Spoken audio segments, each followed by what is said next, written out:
des jours comme ça où notre décompte est assuré de main de maître par Abou et Isabelle. Bonsoir Isabelle, comment allez-vous? Salut Brice, salut la team, bonsoir chez vous. Il y a une petite anecdote à partager à propos du décompte. Non, je lui faisais juste une petite blague en lui disant les mathématiques c'était sympa à l'école, donc du coup ça sert... Ça sert au décompte. C'est ça. C'est ça. Abou, c'est notre chef plateau qui, comme tous les chefs plateaux au monde, avant le début de l'émission, nous prévient avec un décompte rocambolesque digne d'un décompte de la NASA. 10, 9. Un lancement de fusée. Exactement. Et l'anecdote dit que Abou, à des moments, chez lui, à la maison, à 3 h du matin, on se réveille en sursaut. 2. Donc tous ses voisins le connaissent. Bravo Abou, bravo. En tout cas, on t'aime fort, mon cher. Ouais. Alain, bonsoir. Bonsoir Brice. Comment ça va? Bien et vous-même? Ça va. Bon, parfait. Bah, ouais. Vous m'avez promis d'avoir l'adresse du gars des Schmitz. Ah oui, c'est vrai. J'attends toujours. D'accord. Madame Bleu, Oui, vous ça. nous sortez une collection de boubous. Oui. Comme seul vous en avez les secrets. Exactement. J'aime beaucoup être à l'aise aussi. C'est vrai ça. que de temps en temps, je peux... Ouais. Mais j'aime être à l'aise aussi, C'est ça, en c'est général. D'accord. Non, ne termine pas ta phrase, c'est bon. D'accord. Je ne la termine pas, je vous promets. Les amis, on va commencer par comment je peux vous dire ça, par un bon souvenir. Un bon souvenir du 8 février. Qu'est-ce que ça vous évoque, Isabelle, un 8 février? Rien de spécial. Hein. Très bien, ok. C'est vrai que ça vous aurait pu dire 8 février, c'est 2 jours après ton anniversaire. Ça aurait pu être pas mal. Ça. Non, Ça, rien de spécial. J'allais dire belle réponse. Et vous, Madame Bleu? 8 février, qu'est-ce que ça m'évoque aujourd'hui? Oui. C'est normalement la remise du prix... Oui. En souvenir. En souvenir. Ah, Ah oui, souvenir. en souvenir. Non. Très bien. Ouais. Alain? 8 février. Bon, allez, c'est bon. Je vous propose une image, ça va vous rappeler beaucoup de choses. Voici l'image d'un 8 février. Un 8 février, on avait ceci.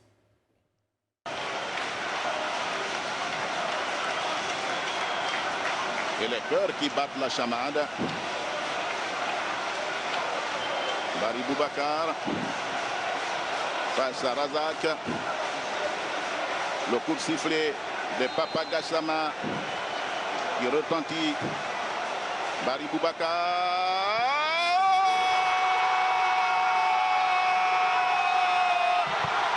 La Côte d'Ivoire est championne d'Afrique. La Côte d'Ivoire est championne d'Afrique. Ouais, bravo, ça. Ouais. Mais Des frissons. Je comprends pas, il a raté le penalty. Non, il a Non, marqué. il a marqué. Ah, il a marqué? Oui, il a marqué. Alors, Alex, t'étais où? Juste pour voir, là, regardez l'image. Ben oui, remettez, Regardez parce que là, bien j'ai pas bien l'image. compris. Si, il a marqué. Ah ouais? Regardez bien l'image, Alain. On ne sait pas. Vous me direz après le nom de l'opticien. Il faut que Oui, non, mais c'est vrai, franchement. Mais tu te rappelles qu'on a Concentration. gagné grâce à lui. Oui, Ah, on a gagné la Coupe ouais. d'Afrique. Oui, exactement. Ah, ben Regardez, Naïpa. Oui, et là, Côté qu'est-ce qu'il droit. fait? Ben non, ça sort. Ben si, ça y est.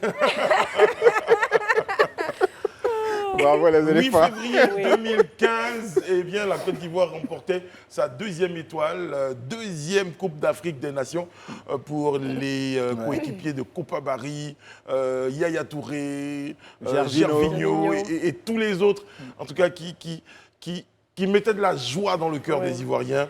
Non, Franchement, le destin de toute une nation était dans les pieds de Kopa de Barry. Kopa Barry. De Kopa Barry, le gardien. Parlons-en justement. Ce Kopa Barry moqué, ce Kopa Barry un tout petit peu même ostracisé. Oui. Et ce Kopa Barry qui Qui est le sauveur. Qui est le sauveur parce qu'il remplace Sylvain Gbo et lui il a le destin de tout un pays entre les pieds parce qu'en général c'est entre les mains, C'est ça. mais là c'était entre ses pieds. Entre les pieds. Et finalement, toute la joie d'un pays face à ce moment libérateur. On avait même l'image qui est devenue une image iconique de Gervinho assis sur une chaise qui assis tournait sur le une dos. chaise qui tournait le dos. Je pense qu'il y avait beaucoup d'Ivoiriens également qui étaient sortis de leur maison. Mais oui, non. Pour moi, pareil, j'étais sortie de la maison parce que je déjà supporter les tirs au but. Ouais. Quand c'est ton équipe, c'est l'équipe nationale qui joue et que vous êtes en finale de la Coupe d'Afrique des Nations, il faut avoir le cœur solide. Ouais. Il faut avoir le cœur solide. C'est le dernier tir au but. Il le rate, on est foutu. On est foutu. Il le marque, on est... Tout le monde dort le même jour, en même temps. jour. Le même soir, tout le monde Ouais. dort en même temps, à la même heure. En tout cas, c'était franchement un moment intense d'émotion. Et Ouais. c'était surtout un remake de Sénégal 92. non? 92. Oui. On avait battu déjà le Ghana au tir au but. Ouais. Donc franchement, c'était On a vraiment dit bien. encore le C'était bien. Ghana, est-ce que c'est la revanche? Ouais. On était devenu finalement donc un signe indien pour le Ghana. Chaque fois qu'il tombait sur nous à la finale, c'est oh là là, je crois qu'on va- Et puis c'est là que tu te poses des questions. Je veux dire, l'état d'esprit du dernier tireur Ouais. au but. Ouais, mental L'état solide, d'esprit. Il faut un mental Comment solide. la tension, la pression artérielle, qu'est-ce qui se Et passe je veux dans sa dire, tête? vous êtes le dernier tireur de l'équipe de l'Ouzbékistan, bon, ça va. Mais vous êtes le dernier tireur de l'équipe de Côte d'Ivoire. Avec Et les vous êtes le supporters gardien. Un D'accord. pays, justement, où les supporters sont particuliers. particuliers. Merci Alain. Vous vous dites, je rate ça. Je suis foutu, ma mère est foutue. Ma Non, mais carrière. moi, j'ai envie de dire que quand tu es dans cet état, enfin, quand tu es à ce moment précis-là, généralement, tu occultes tout. Tu étais comme dans une bulle, toi seul, face au difficile. C'est la poteau. concentration. C'est vrai que c'est pas Voilà, évident. c'est ça, C'est donc vrai que c'est- c'est la concentration, mais tu Ça, as c'est ce quand qu'on même... se dit. Moi, j'ai été au niveau, mais vous dites ça, mais quand vous voyez 30 000 personnes en train de crier ouh contre vous, souvent, Et comme, vous avez du mal à comme ne le pas dit vous- Ricardo Zama, le cœur bat la chamade. Mais tu sens le cœur Tu de essaies tous de les- te contrôler, mais de tous tes j'imagine la coéquipiers, de pression. tout un pays. oui. Vous savez, quand vous portez le maillot, c'est pour ça d'ailleurs qu'on en veut aux joueurs souvent quand ils ne se donnent pas, mais quand vous portez le maillot de l'équipe même de votre quartier, mais ça change tout. Bien Appelez sûr. votre raison, le maillot de l'équipe nationale, et vous avez le destin de tout un pays. Et La puis en plus, c'est réputation, un gardien de but. On a c'est l'habitude de voir en train de stopper les balles, mais pas de C'est ça. marquer des buts. Et le bon côté, c'est que pour la petite histoire, Copa, il était joueur de champ. C'est Ouais. ça. C'est ça. Et donc, du coup, on était très contents de cette expérience. On a dit, OK. Parce qu'effectivement, les gardiens de but qui ne sont pas très bons avec les pieds. Exactement. Donc, du coup, on s'est dit, ouh là là, mais Copa Barry. Mais c'est surtout un Copa qui rentre comme ça, qui n'a pas quasiment fait toute la compétition. Je me rappelle de cette fameuse chaise de Gervinho. Oui, oui, Parce qui que lui, il était n'avait pas envie de tirer. À un moment donné, on tourné l'a dans tous l'autre entendu. axe. Gervais On l'appelait pour aller tirer. Il a un peu boudé. Il a raté. Et Ouais. du coup, on se dit, Copa Barry. Oui, le sauveur. Le sauveur. Et on Copa espère revivre ça Oui. Oui. Et- en et- 2024. Et justement, Ouais. on espère chez On nous espère ici. chez nous. On espère ne même pas arriver à la phase des tirs au but On pour espère, dire qu'on ouais. espère gagner un 3-0 à la finale. Ah, ça. Et puis on est tranquille en Faut se entendant lever la fin très tôt. de... Ouais, pardon. Il faut se lever très tôt. Hein. On a on a la foi. Je vous l'ai dit, on a les hommes, mais il faut aussi avoir la foi. Bon, et puis moi, j'ai une pensée pour Sylvain Gboro. On n'en parle pas souvent, mais Oui. Sylvain Gboro qui a fait une magnifique canne, qui a fait 80, enfin, je sais pas, qui a fait une grande partie du boulot. Et puis malheureusement, bon, ou heureusement, parce que je crois que ça devait être le destin, hein, qui devait être Oui. remplacé par Copa Barry à un moment. Et Sylvain Gboro, quand même, qui n'est peut-être pas rentré dans l'histoire comme Copa Barry, parce que là encore, on a les images, c'est les images de Copa Barry.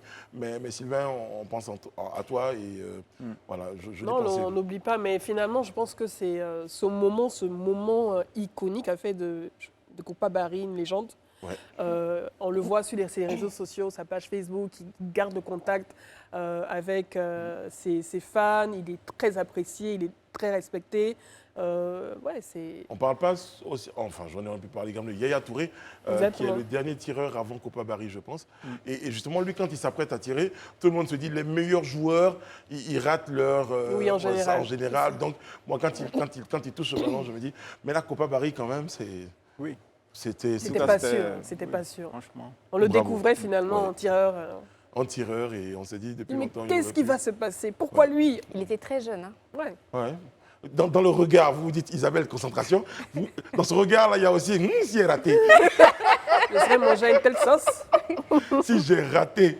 C'est-à-dire, l'entraîneur même dit dans son cœur, s'il te plaît, ne rate pas. Oui. Parce que si tu rates, Mais on a tous- devait gagner cette canne. C'était écrit, ouais. c'était écrit. On devait gagner Bravo aux cette canne. éléphants et surtout, on va s'inspirer hein, Oui. de ce moment-là, comme Alain l'a dit, pour espérer rafler notre troisième...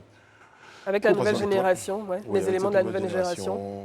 Voilà. Et puis, J'espère qu'ils vont mouiller le maillot. On compte bonne sur nouvelle, eux. hein, Oui. Sébastien Aller a marqué récemment. Ouais. Ce week-end. Voilà, ce oui. week-end. Donc on est en train d'être sur une bonne pente. On a de bons joueurs, on a de bons supporters et on sera chez nous. Exactement. Voilà, une autre raison de gagner.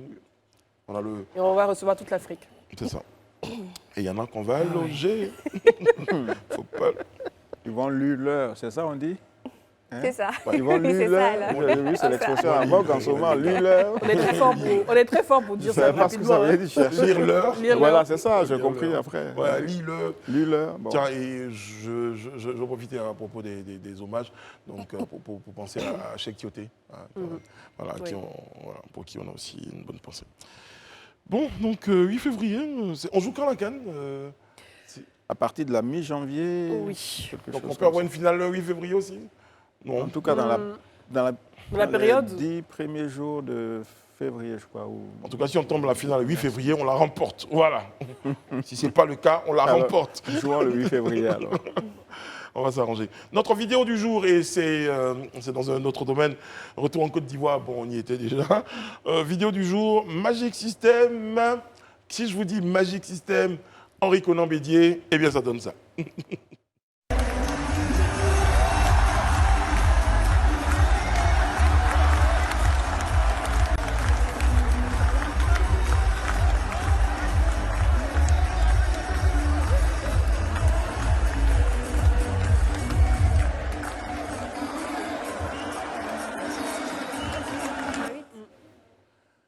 Pas mal. Pas mal. Il a de bons restes. C'est Oui. ça. Non, mais enfin, je veux dire, il tient. Hein. Il Ben, tient, c'est pour son âge, le premier il tient, commentaire. franchement, J'en c'est- connaissais qui disaient « Ouais, le président Bédier a du mal à se tenir debout. » Et là, il démontre qu'il a de... Oui, il parce a de que- l'énergie. Parce Voilà. que d'autant plus que quand il a fait son discours aujourd'hui, il est resté assis. Donc la chanson venant après donc, son intervention, après qu'il ait eu à faire son discours, donc tout le monde était assez impressionné en tout cas de le voir debout en train de danser. Donc c'est aussi pour dire qu'il aurait pu aller au pupitre faire son discours, mais il est resté assis et voilà, donc il tient vraiment. À Ouais. 88 ans, vraiment, il a une santé de fer. Il sentait le faire. Voilà. Et surtout des pas de danse, parce qu'il aurait pu nous Oui, il aurait sortir. pu, ouais. Mais là, les pas de danse qu'il nous a sortis là, Il a assez il a dansé en boss. C'est ça. Voilà, et c'était bien, il était dans le rythme. Et puis c'est prêté au jeu, il aurait pu rester assis en disant bon, voilà, ouais. je suis à une cérémonie prestigieuse. Très bien. Ouais. Je vais pas. Mais il s'est prêté mais au il jeu, s'est prêté ouais. au jeu. Ouais. C'est bien. Je sais pas, dans ma tête, je cherche un souvenir du président Bédier en train de danser comme ça. Pendant la campagne. Pendant la campagne, campagne j'ai vu aussi, électorale. Oui, avec son Ouais, c'est épouse, ça, avec son exactement, épouse. avec son épouse. Messieurs Henri et Henriette Konan Bédier. nous Le avons- président Ouattara aussi, qu'on a vu danser pendant Oui. la campagne. Oui. Le président Gbagbo, bon. Bon, il est assez un habitué. Ah si, non, lui, on a l'habitude. On a l'habitude. Il a On a l'habitude. l'habitude. hein. Il a l'habitude. hein. C'est pas mal, ça, il a l'habitude. Et puis c'est des moments de liesse où on peut communier avec la foule, comme dans ce cas-là. Ouais. C'est ça, Ouais, c'est c'est ça. bien. Bon, allez, on revient à ce qui a donné lieu à à ce moment historique, vous me direz. Eh bien, c'est la remise donc à la Fondation Félix Houphouët-Boigny du prix Félix Houphouët-Boigny pour la recherche de la paix à Angela Merkel, la chancelière Angela Merkel.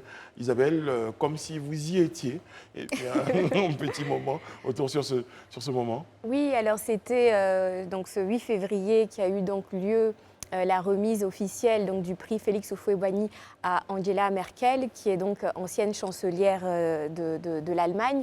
Ce qui a retenu vraiment notre attention sur cette cérémonie d'aujourd'hui, c'est vraiment la présence des trois grands, comme on le dit, le président Alassane Ouattara, le président Bédier et le président Laurent Gbagbo. Il y a eu donc 7 discours significatifs tout au long donc, de la cérémonie, notamment la directrice générale de l'UNESCO, le discours du président Henri Konan Bédier, avec une petite pique politique. Il a donc tapé un peu du pied le président Alassane Ouattara en disant que, voilà, que le dialogue politique en Côte d'Ivoire était assez léger, enfin faible. Voilà. Ensuite, il y a eu le discours donc, du président Macky Sall, le discours du président Alassane Ouattara, qui était vraiment très solennel et qui a donc fait également une petite, on va dire, Talonnette. Non, pas Non, c'est un clin d'œil. un clin d'œil plutôt. Voilà, un Laurent clin d'œil Gbagbo. au président Laurent Gbagbo. Et ça a vraiment été apprécié dans la salle. Il a souligné donc le fait que sa présence sur ces lieux témoignait donc de son attachement à la paix, aux idéaux de paix, etc.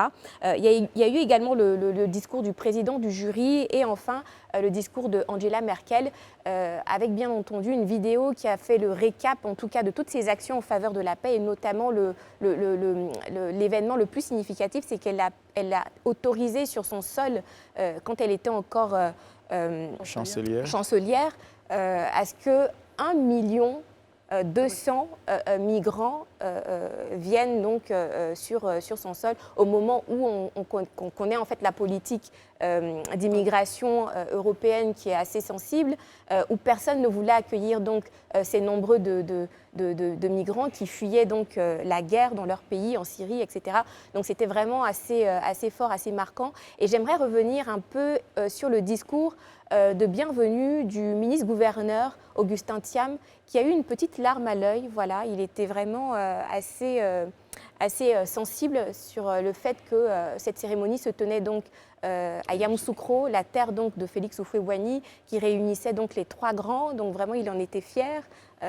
Voilà, donc c'était pour résumer un peu la cérémonie d'aujourd'hui, qui moi m'a particulièrement touchée parce que au-delà de tout, on se rend compte qu'on arrive à se rassembler, on arrive à parler de paix, on arrive à faire de la Côte d'Ivoire, en tout cas. C'est vrai qu'on a le jeu politique en Côte d'Ivoire, mais on arrive à faire de la Côte d'Ivoire vraiment la terre de Félix Houphouët-Boigny, donc la terre de paix où toutes les caméras étaient vraiment braquées sur notre pays, et c'est une fierté en tout cas aujourd'hui, une vraie fierté d'être ivoirienne. Ouais.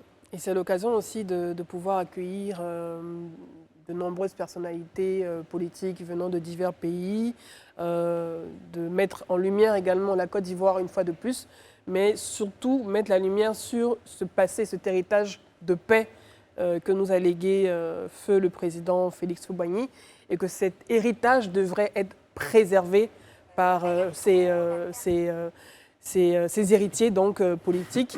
Et c'est tout ce qu'on espère voir, parce que malheureusement, on a eu énormément de crises qui se sont succédées après sa mort. Et je pense que peut-être que cette cérémonie, ce prix, devrait finalement, pourquoi pas, se maintenir en Côte d'Ivoire.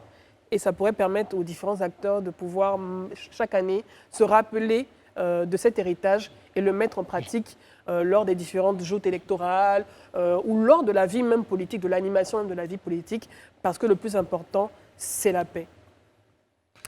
C'est la paix. Et je cherchais quelques petites images insolites de cette rencontre-là. La première image, moi, qui me marque, c'est de retrouver cette fondation-là, rayonnante, comme je l'avais vu il y a quelques années. Ce parterre de personnalités.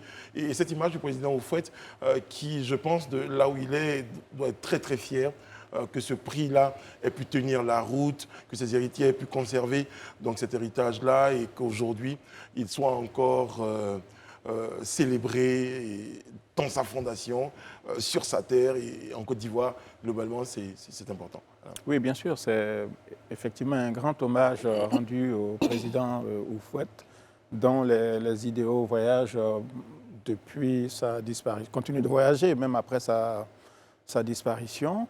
Son héritage politique que se disputent d'ailleurs trois leaders, le président Ouattara, le président Bédié, le président Gbagbo. Et je reviens au message d'Isabelle, la déclaration qui a été faite par le président Bédié, indiquant que le dialogue politique avait encore un long chemin à parcourir. Cela montre bien qu'en dépit des concessions qui sont faites par le parti au pouvoir et par le président, il y a toujours une forme d'insatisfaction du côté de ses partenaires politiques. Après, notamment, oui, parce que le dialogue politique, quand on dit qu'il n'y a pas de dialogue politique, alors qu'on a eu quand même 5 rounds de dialogue politique, mais bon, sa position ne me surprend guère, d'autant que nous-mêmes ici, la saison dernière, on avait été très sceptiques après la signature d'un accord, je crois. Oui. Voilà, non, mais après, on s'est dit que très vite, quand allaient pointer les échéances électorales, les divergences allaient apparaître. Et je vais juste terminer. Le fond, c'est qui a le pouvoir, qui dirige. Mais pour mettre fin à ce type de propos, c'est de travailler aussi à ce qu'on ait des institutions fortes, qui soit en mesure d'organiser des élections. Parce que quand vous avez une commission électorale qui organise un enrôlement de la population en 3 semaines, alors que la Constitution exige qu'elle le fasse une fois tous les ans, ce qui veut dire qu'on n'en aura pas avant 2025. Parce que, avant 2024, je ne sais pas si de manière opportune, la CEI a fixé volontairement la date de l'enrôlement au mois d'octobre-novembre, de sorte à ce qu'on ne puisse pas le faire avant les prochaines élections. Donc, je veux dire, il y a un certain nombre de choses qu'il faut arranger pour vider définitivement ces petites querelles politiciennes. Ce que le président Bédié a dit résume bien la bataille pour le pouvoir. Voilà. Et quel que soit ce qu'il sera fait, comment on dit, libérer les rentes viagères, faire ceci, faire cela, il y aura toujours ce contentieux. Chacun veut le pouvoir et chacun fera en sorte d'avoir ce pouvoir-là. Quand on est au pouvoir, il y a la paix, il y a la réconciliation. Quand on est dans l'opposition, il n'y a pas de paix, il n'y a pas de réconciliation. Donc, à un moment donné, seules les institutions peuvent arbitrer. Il faut que celles-ci soient aussi. Est-ce que si le président Bédié évoque ce point-là, est-ce que c'est une déclaration de guerre? C'est peut-être des insuffisances qui relèvent tout simplement. Alors ça c'est mon point de vue à titre personnel, mais je trouve en fait que le lieu ne s'y prêtait pas. C'est la question Voilà. que je posais, pensez-vous? Le lieu ne s'y prêtait pas.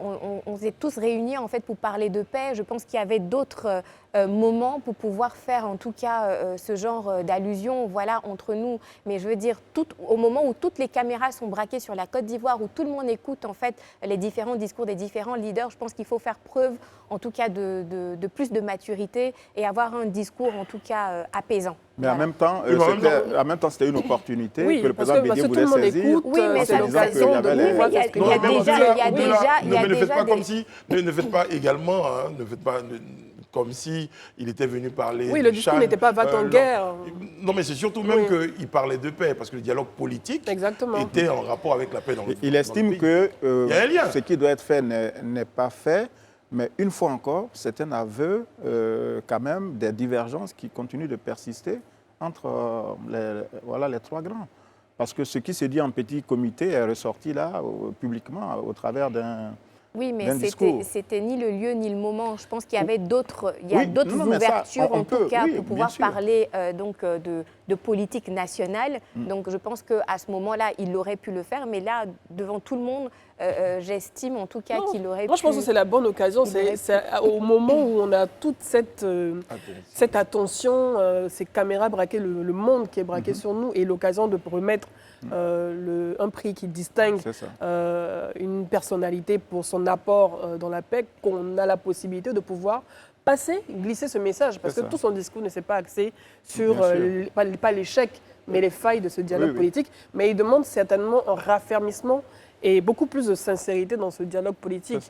Après, il ne s'est pas forcément attardé là-dessus, parce que mine de rien, on a une chancelière, une ex-chancelière qui, par ses actions que tu as rappelées pour les migrants sur son sol, a réussi pendant 16 ans quand même à rassembler la classe politique au niveau de l'Allemagne, qui est partie tranquillement. Et on se rappelle des fleurs, du bouquet de fleurs que son successeur lui a remis, Olaf Scholz, lui a remis lors de son départ.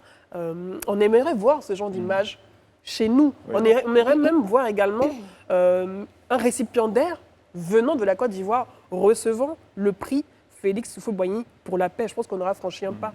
Maintenant, là où quand même le président Ouattara a fait preuve d'une forme d'élégance, c'est de n'avoir pas répondu au président Bédié. Tout à fait. Alors qu'il aurait pu glisser le propos dans sa déclaration en rappelant quand même le chemin qui a été... Ça pourrait rappeler, moi, ça, un débat sur le talk. Hein. Oui. Parce que quelqu'un aurait dit quelque chose et non, mais le dialogue politique a été fait. Je tenais quand même à rappeler, à souligner à la chancelière, le dialogue n'a pas été fait.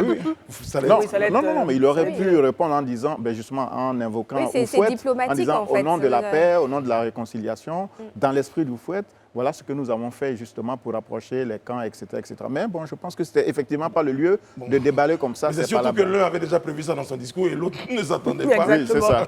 Je pense, non, mais rien ne l'empêchait aussi de sortir, voilà, d'improviser quelque chose et de sortir. Il a été élégant. Voilà, il a été élégant. Il a fait preuve de maturité, il a pris de la hauteur. Non, non, mais bon, après, quand vous avez le Il choix est des mature, mots, il est mature à la Isabelle, base. Le président est mature. élégant. Non, mais il a pris beaucoup de hauteur. Parce Ouais, que, non, c'est je veux clair. dire, voilà. Oui, de Quand on te hauteur. fait une pique comme ça, aux yeux de tout le monde, ou au moment où toutes les Non, mais caméras du monde il a entier sont certainement braquées pris sur... le message, compris le message. Et certainement, lors de leur discussion téléphonique qu'ils ont régulièrement, comme ils nous le disent, ils auront l'occasion de débriefer sur la cérémonie, sur C'est ce qui ça. s'est fait. On a vu leurs épouses qui étaient Ah, présentes. voilà, en parlant également. des épouses, donc il y avait la première des premières dames, donc Madame Exactement. Moufoué qui était présente, il y avait Madame Henriette. Madame Henriette, Conan-Bédier. Henriette Conan-Bédier, Madame Dominique Ouattara également, mais on n'a pas vu en tout Et- cas Madame Simone et Yves Gbagbo. On n'a pas vu. Non, mais le président Gbagbo était accompagné de De son- Madame Nadi Bamba. Oui, mais Madame Simone et Yves Gbagbo étaient aussi une première dame. On de ne ce sait pas si elle a pays. été invitée. Oui, On ne sait pas si elle a été invitée, si elle a accepté. A-t-elle été Je ne vais pas me invitée, prononcer sur ce plateau, Donc, mais vous avez on remarqué aurait qu'elle en n'était tout pas cas, là. voilà, on a remarqué qu'elle n'était pas là et on aurait en tout cas aimé avoir toutes ces premières dames ensemble ce jour-là. Vous Ça savez, aurait été beaucoup plus on ne symbolique. sait pas les conditions aussi posées par le président Gbagbo pour être à la cérémonie. Vous voyez, Là, c'est- vous faites c'est- des sous-entendus. hein. Non, non, je ne Et fais pas le moi, je sous-entendu. vais- c'est je vrai, vais vous c'est laisser. possible. Non, non, non, parce que la politique, c'est souvent à ces détails-là. Hein. Je viens à votre cérémonie, mais voici mes conditions. Oui, mais on Voilà. vient parler de paix. Donc je Ah, pense ben que vous savez, Bon, quand là, on parle de c'est paix, il y a relatif. certaines conditions normalement qui ne S'il vous devraient plaît. pas prévaloir. je vais lire quelques messages de nos amis internautes, ça va nous changer de ce que vous êtes en train de commencer à faire, avec beaucoup de supputation. Herman Kwame, même quand on n'aime pas le lièvre, il faut reconnaître qu'il court vite. Mais j'en aime pour une fois. Soyez vraiment logique. Bon, allez, je passe sur le message. Moustapha Kone, Bédier voulait juste humilier le président parce que lui-même a été incapable de maintenir la paix pendant son mandat. Bamba Vafing Michael, le moment était inopportun, à ce que je sache. Pourquoi il n'est pas venu en parler le 7 décembre dernier à Yamoussoukro? Poétis Damé, je sais pas si je prononce bien, c'est le nom. Monsieur le Président, Bédier a raison. Allez, je fais un peu l'équilibre. Tonio Ake, c'est le meilleur moment quand le président ne fait pas vraiment avancer le dialogue national par des actions fortes. Bon, je lis C'est quelques bien, messages. les avis divergents. Ouais, des avis sont divergents. Et comme on dit, hein, c'est le respect, c'est ça la Exactement, démocratie. exactement. Voilà, des points de vue différents. Cette sortie, entre guillemets, du président Bédier est diversement interprétée. Si certains estiment que c'était inopportun, d'autres pensent Oui, que et puis c'était le moment. Et dans le contexte où le PDCI se vide quand même de ses meilleurs soldats. Et pour aller où Pour aller dans le parti présidentiel. Et le président Bédier, je pense, estime que c'est le président Ouattara qui fait des appels du pied. Donc, en parlant du dialogue politique qui ne donnerait pas les résultats escomptés, c'est aussi une manière de montrer clairement sur la place publique qu'il désapprouve ce débauchage qui est fait de manière frénétique par le RHDP. bon, ça va loin. Oui, ça va très, très loin. loin. mais- Non, mais Alors, c'est moi, l'analyse je voulais juste- politique. Moi, Oui, je oui, fais oui. juste- je voulais L'analyse juste politique. voilà, qu'on poursuive.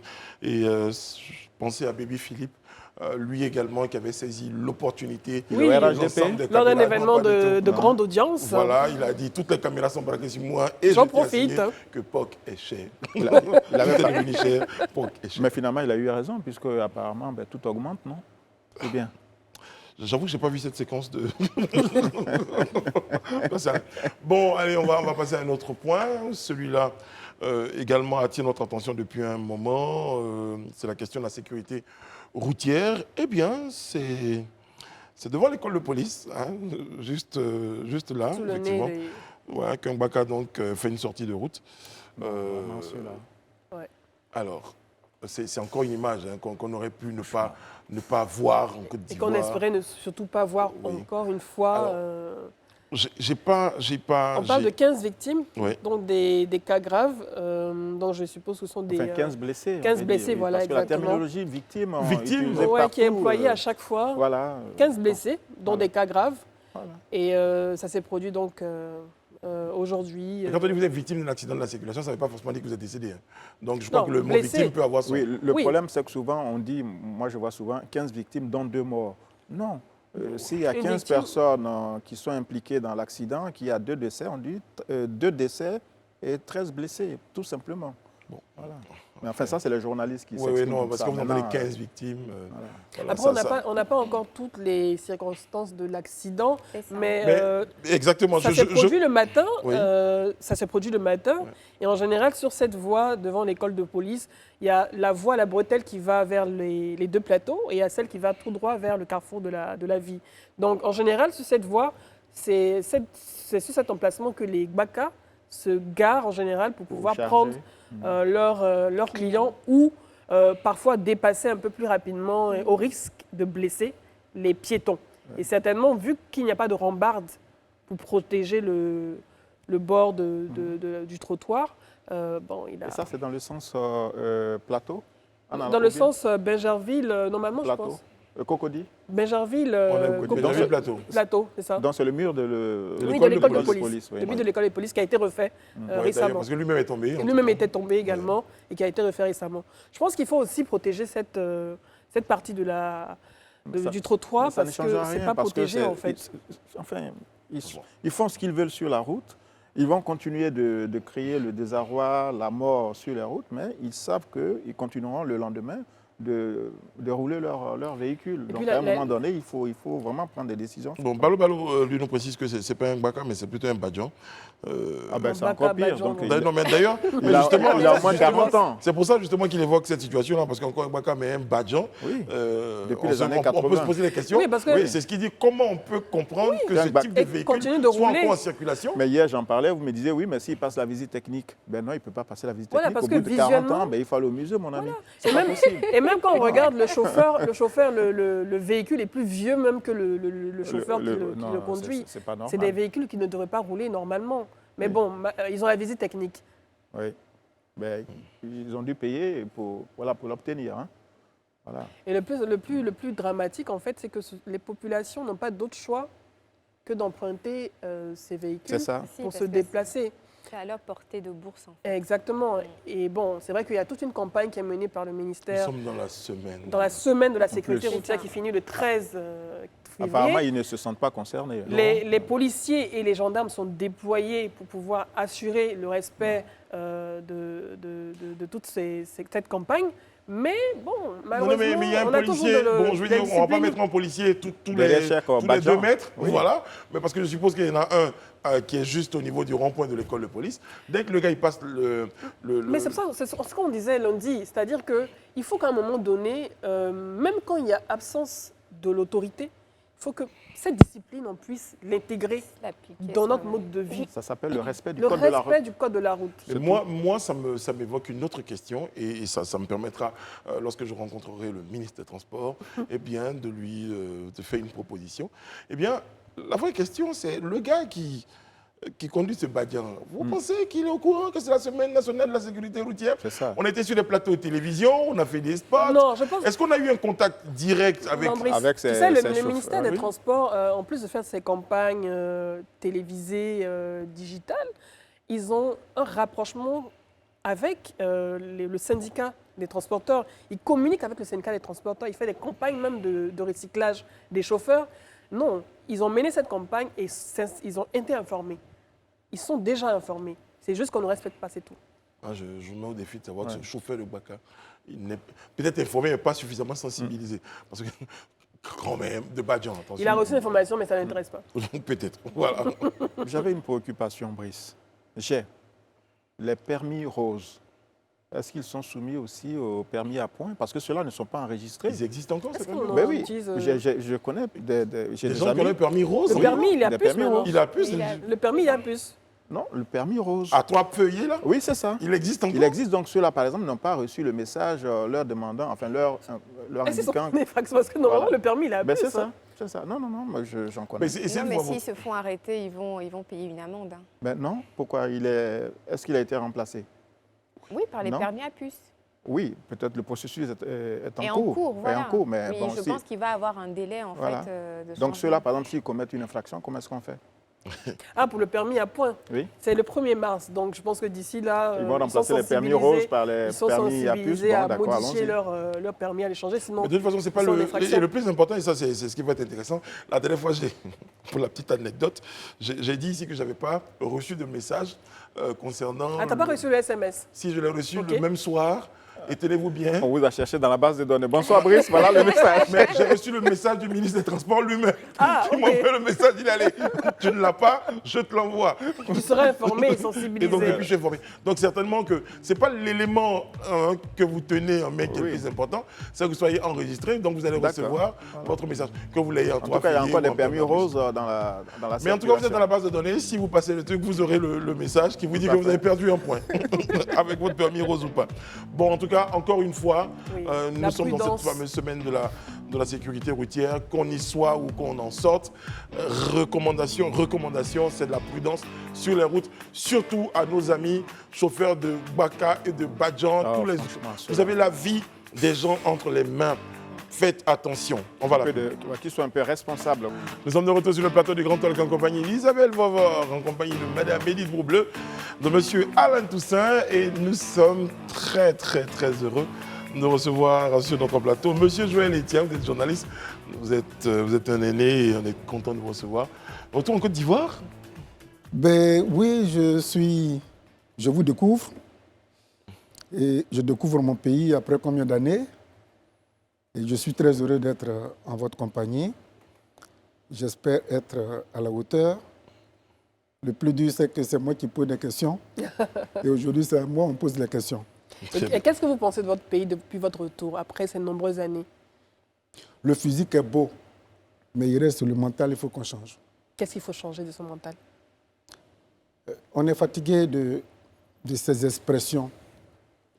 On est fatigué que les Ivoiriens hésitent encore, comme s'ils attendaient quelque chose d'extraordinaire. Elle ne va jamais venir. Et je l'écrivais il y a 2 semaines. Le problème de la Côte d'Ivoire, c'est comme une voiture. Tout à l'heure, vous parliez des accidents. Oui. Voilà une voiture qui fait un accident, et puis bon, dedans, parmi les morts, des êtres très chers. Et donc, prenez la Côte d'Ivoire comme la voiture, dans ma caricature. Et puis, c'est des pompiers qui prennent la voiture pour venir chercher et les blessés et les morts. On les met à la morgue. C'est toujours la voiture qu'on va prendre pour aller au cimetière. Et c'est toujours la même voiture que les vivants vont utiliser. Donc, d'une manière ou d'une autre, la Côte d'Ivoire, c'est notre patrie. Et à un moment donné, il faut savoir raison garder. Dire que j'ai trop couru, je cours derrière quoi? Derrière qui? Et puis on fait un break. Et on dit, ah, nous qui voyageons beaucoup, j'avoue que la Côte d'Ivoire donne envie, très envie, d'être un pays développé. Pour ceux qui se promènent, qui n'ont pas l'habitude de voyager, ils n'ont qu'à aller un peu dans les pays environnants, ils sauront que nous avons un joyau. Il faut qu'on l'entretienne. C'est comme un œuf. Si on laisse que ça se casse, ce n'est pas le jaune de l'œuf qui est tombé qu'on va prendre pour faire l'omelette. C'est assez abstrait ce que vous dites. Moi, j'aimerais juste savoir quel est votre regard aujourd'hui sur la politique nationale. Parce que c'est à ça que ça me fait penser un peu. Bon, je sens beaucoup d'amertume parce que depuis un certain moment, je crois que c'est Alain qui parlait de ça, l'opposition est en train de montrer trop de limites au point où les hommes politiques, certains ne se faisant plus confiance, cherchent des refuges. Et du coup, ce RHDP, ce président, vous pouvez me le permettre, hein, il m'a posé la question. Allez-y. Le président Ouattara qu'on a lapidé, les mots étaient très durs. C'est ce monsieur-là qui devient le parapluie, qui devient l'assurance. Donc du coup, si le président Gbagbo et ces gars ne tiennent pas et qu'ils viennent, nous allons tomber dans le monopartisme. Et c'est ça. Vous pensez qu'il n'y a plus d'opposition crédible dans ce Non. pays? Non, je ne pense pas. Pourquoi vous dites? Mais une opposition, c'est une opposition qui, ce que le pouvoir fait, il critique le pouvoir ou elle critique le pouvoir pour faire des suggestions.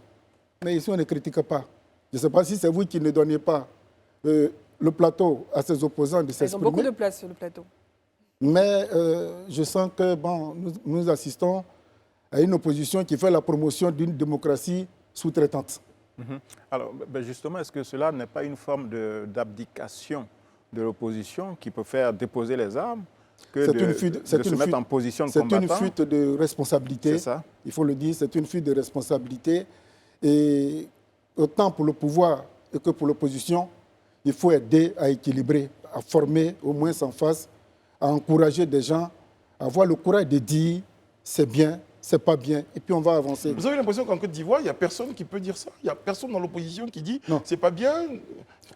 Pour le moment, je n'ai pas encore vu. Vous pouvez peut-être m'indiquer. J'aimerais le rencontrer, ce dernier-là. C'est Don Melo et le président Gbagbo. Bon, le président Gbagbo, lui, c'est au cours de cette tournée qu'il lance des pics. Oui, bon. Mais là, on a vu le président Bédié, là, en ce moment, en train d'annoncer que le dialogue politique, par exemple, il a trouvé ça faible. Aujourd'hui, on ne parle pas de dialogue politique, c'est la remise du prix Félix Houphouët-Boigny. Non, mais vous disiez qu'il faut que l'opposition puisse dire des choses. Là, vous citiez des exemples. Là, je vous donne d'autres exemples. Vous dites qu'il y a des choses qui sont dénoncées en Côte d'Ivoire en même temps. Lesquelles? Non, il fallait parler du fait que le président Bédié, dans son discours, a fait une pique, donc en parlant du fait que le dialogue politique n'était pas suffisant, qu'il y avait des failles. Donc il y a quand même de la contradiction. C'est devant Merkel qu'on doit dire ça? Oui, Merkel, le président Alassane Ouattara. J'ai peut-être un exemple. Et le 7 août, qui marquait l'indépendance, pourquoi ils ont brillé par leur absence? C'était l'occasion de venir dire ce genre de choses. Aujourd'hui, je pense que ce qui s'est passé à Yamoussoukro, c'est mémorial. Le président Houphouët, dont ses enfants, ses fils héritiers, ont mis le feu dans ce territoire politique. Bon, on fait un semblant de se retrouver. Ça devait être un peu festif. Mais pour les pics, là, je crois qu'il y avait d'autres occasions qu'il fallait en profiter. Et malheureusement, bon, c'est ça aussi l'opposition. Hein. Joël, est-ce que le fond du problème, ce n'est pas la perte du pouvoir en 1999 par le président Bédié, et ensuite la mauvaise élection en octobre 2000, et puis avec tout ce qui a suivi? Parce que ces trois-là, ils sont quasiment irréconciliables. C'est-à-dire chacun donne ce qu'il peut donner, mais il n'ira jamais au-delà de ce que les autres peuvent espérer. On voit bien que c'est la course pour le pouvoir, c'est la lutte pour le pouvoir. Mais, Alain, Didier Drogba, il a pris sa retraite. Lui, oui. Didier Drogba, il a pris sa retraite. Et aujourd'hui, bon, moi qui vis en France, depuis hier, depuis quasiment une semaine, on ne peut plus se déplacer pour la simple raison qu'on parle de retraite. 64 ans, les gens disent non, 64 ans c'est trop, nous veulent à 60 ans, 62 ans. Bon. Bédi à quel âge? 88 ans. 88. Gbagbo à quel âge? 78. Selon vous, il faut limiter l'âge? Attends, il va terminer déjà son... Non, en fait, moi, l'âge n'est pas un souci. Mais c'est quand on a déjà fait ses preuves et que dans ces preuves, il y a eu des failles qui ont bloqué l'élan. Il faut savoir raison garder, faire un bilan pour dire, ah, si dans mon élan, je n'ai pas été compris et que c'est moi qui ai été à la base de ça, bon, Alain, on va te préparer. Je vais rester derrière toi. Voilà les erreurs que nous avons commises. J'espère qu'il ne faut pas commettre. Et puis la vie évolue. Aujourd'hui, on parle des réseaux sociaux. On parle de plein de choses. Et Obama a fait sa campagne par les réseaux sociaux. Dites-moi, bon, les trois que vous citez, est-ce qu'ils ont des comptes Instagram? Oui, bien sûr, ils ont des comptes.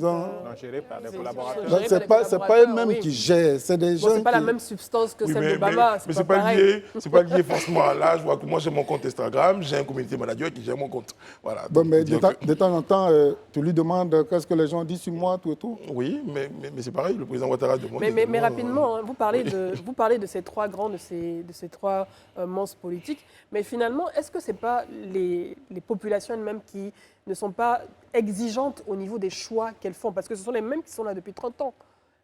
Vous avez parlé de retraite en France où, depuis plusieurs semaines, tout est bloqué, les populations sont dans les rues, elles exigent un changement. Mais est-ce que finalement, c'est pas parce Quand on que sait qu'il y a les populations elles-mêmes ne sont pas rigoureuses? il y a beaucoup de sympathisants, il y a même des Elles n'ont pas une enseignants culture politique. qui réclament ces personnes-là. Le problème de la Côte d'Ivoire, il est assez sérieux parce que la jeunesse n'est pas politiquement formée. Il y a un manque de formation politique qui fait que, depuis que je suis là, je sens que ce manque de formation politique donne l'impression que le culte de la personnalité est une formation politique. Vous parlez du président Ouattara, ses adeptes vont vous dire, ce n'est pas votre camarade, ne le critiquez pas. Président Bédié, voilà des cadres influents de son parti qui, par manque d'assurance, vont au RHDP. Quand on parle, on dit non, il faut la fermer parce que le président Bédié n'est pas ton camarade. Donc, vous voyez quand même un moment... Pareil également Bon, au le PPAC. président, oui. Donc, ça veut dire quoi? Ça veut dire que tous ces partis ont failli. Dans leur course, je ne sais pas, du pouvoir, ils n'ont pas... Le président Gbagbo l'avait fait en son temps, quand il cherchait le pouvoir, il formait les gens, un moment. Mais depuis qu'il a accédé au pouvoir, dites-moi, quel est le parti politique qui fait une formation politique réelle à ses militants, à sa jeunesse? Il n'y en a pas. On va regarder Charles Blé Goudé, hein, on va voir, parce qu'on va évoquer un autre point. On n'allait pas voir que ce seul point-là, ce serait dommage de vous avoir évoqué qu'un seul point avec vous sur ce plateau. On va regarder Charles Blé Goudé en tournée et on revient juste après pour en parler sur le plateau. J'ai attendu ici dans ce pays, on va jouer le match retour. Vous allez jouer quel match retour avec qui? Vous avez vu, ici, nos parents ont dormi en brousse. Nos parents ont fui les villes. Nos parents ont abandonné leur domicile. Des parents ont enterré les enfants dans la douleur. C'est cette ville-là que vous voulez mener encore. C'est cette ville-là que vous voulez monter encore. Je suis venu pour vous rassurer. Je suis venu pour vous apaiser. Je suis venu pour vous dire que votre voisin n'est pas votre ennemi. Ce qu'on appelle tout le peuple de la CEDEAO. Ici, vivent les pétés. Ici, vivent les malinqués. Ici, vivent des baoulés. Ici, vivent aussi des Burkinabés, des Maliens. Tout le monde vit ici. Et vous devez tout faire pour protéger cette cité-là. Je vois les tiens, Charles Blé Goudé est rentré quelques semaines avant vous. Vous avez suivi son parcours certainement hors de Côte d'Ivoire. Et aujourd'hui, vous constatez un Charles Blé Goudé qui rentre chez lui. Là, on le voit. Il est déjà là. Qui rentre chez lui. Il est déjà rentré le 26 novembre. Oui, qui rentre chez lui. D'accord. Donc, Charles Blé Goudé est chez lui, ça vous convient mieux. Donc, comment vous appréciez un tout petit peu son retour et les actions, ces tournées qu'ils sont en train de faire? Enfin, un petit le tour sur le plateau, ou particulièrement. Bon, le Blé Goudé que j'ai appris à connaître un peu lorsqu'il était à La Haye, jusqu'à ce qu'il revienne, il n'a pas varié, mais il est formé.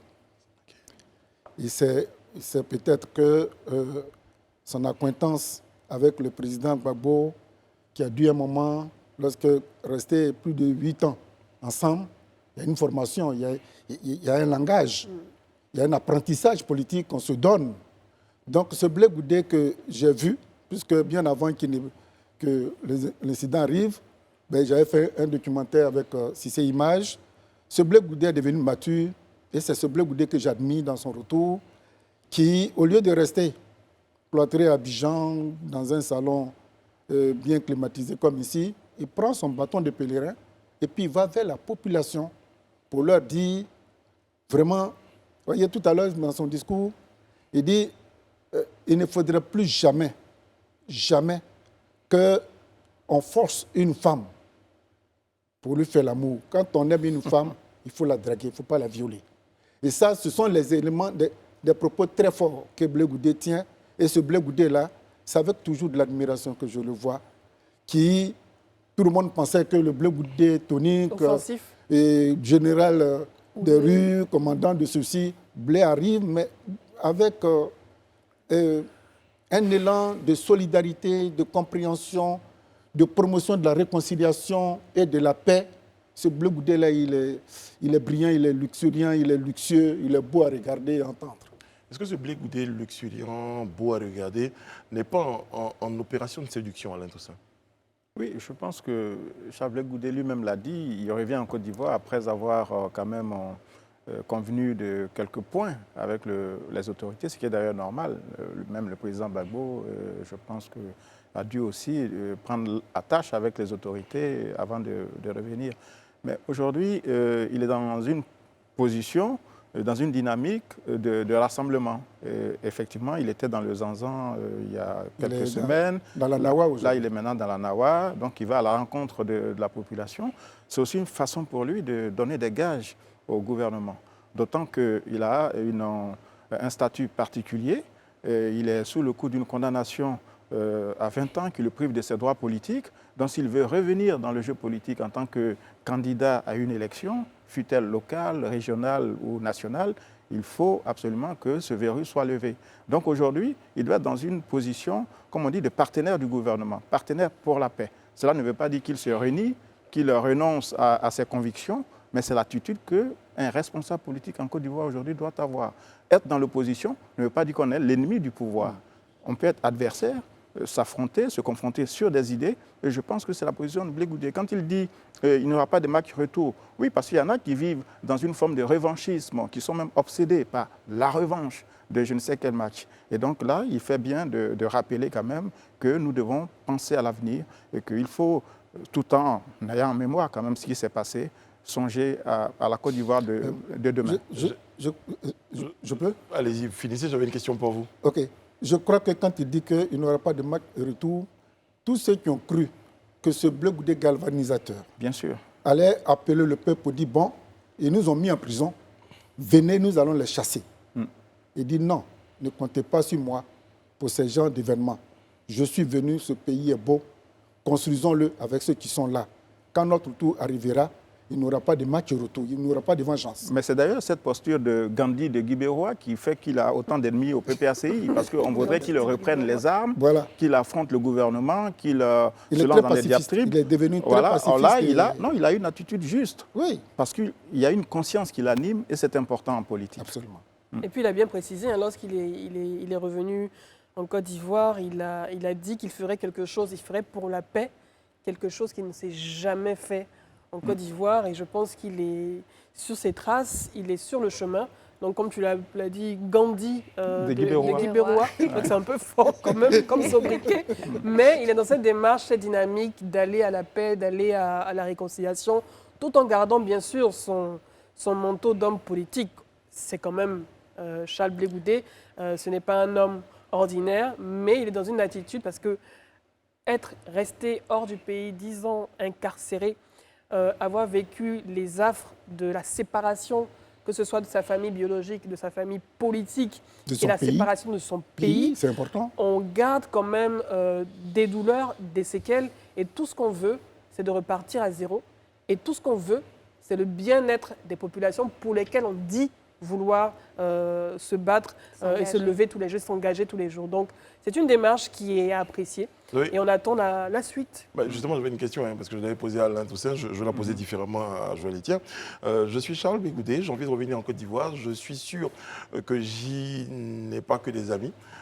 Quelle attitude, parce que je m'assois, je me pose des questions, quelle attitude j'adopte? Eh bien, je décide de passer donc dans toutes les régions, même celles qui sont, entre guillemets, un tout petit peu hostiles, pour partager un message de paix. Je rappelle, est-ce qu'on n'est pas dans de la stratégie? Bon, elle a dit pour se refaire de la santé, pour se remettre dans le cœur des personnes même les plus... Regardez un peu l'attitude de Blé Goudé. Comme Ms. Brou le disait, c'est Madame Brou. Madame Bleu. Madame Brou. Bleu. Oui. OK. Son époux s'appelle Monsieur Bleu. Donc, moi, je suis Monsieur Rouge. OK. Donc, bref. Non, mais c'est un nom ivoirien. Hein. Ah, oui, c'est Yacouba. Je sais. Blé Goudé a compris que rien ne sert de courir, il faut toujours partir à point. Et pour un homme politique qui veut devenir un vrai homme politique, il y a des étapes. Moi, Jésus-Christ, par exemple, qui aujourd'hui est cité, ce monsieur a été pendu, il a été ligoté, il a été crucifié, il a été inhumé, et puis il est revenu le 4e jour. Donc, un homme politique ivoirien surtout, qui ne passe pas par ces étapes de prison, initiatique, c'est un faux homme politique qui sera débat et qui va faire encore d'autres bêtises. Non, je crois que Blé Goudé qui a été cet élève-là et qui est en train de faire ses preuves de sensibilisation, aller rassurer. Parce qu'on dit c'est lui qui a fait que mon père a été tué. Il a lancé des appels. Il n'aura pas un forum national de réconciliation. Ce que Blé Goudé fait, c'est sa manière de contribuer à cette assurance pour que les Ivoiriens aient confiance en eux, pour qu'ensemble nous allions à une paix durable, à une réconciliation vraie, pas cette réconciliation factice, mais là, il va à la rencontre. Et qu'on ne reproduise pas les mêmes erreurs. Et là aussi, il le fait parce qu'il doit reconstruire sa nouvelle famille politique. D'autant que ceux avec lesquels il était le renient aujourd'hui. Donc son espace politique s'est réduit. Il doit élargir son horizon, aller vers les Ivoiriens et parcourir l'ensemble des régions du pays. Donc c'est quand En même temps, vous dites ça, que- mais le débat peut aller plus loin, parce que Charles Blé Goudé ne s'est jamais réclamé d'être du FPI, par exemple. En tout cas, de la famille politique de Laurent Gbagbo. Oui, Donc, mais c'est ça qui- ceux Non. pour lesquels il a été en prison. En fait, hein. il n'est pas militant du FPI, mais c'est tout comme, puisque de fait, il est de fait un homme de gauche. C'est ça. Et vous pensez que c'est cette attitude-là que doit adopter tout opposant au pouvoir actuel? Oui, je crois qu'il ne faut pas être trop radical. Tout à l'heure, je parlais du manque de formation politique. Mais ce que Blé Goudé est en train de faire, c'est tourner là. Mais quand il sort, il va même dans les villages, tout le monde sort. Il a toujours un petit mot.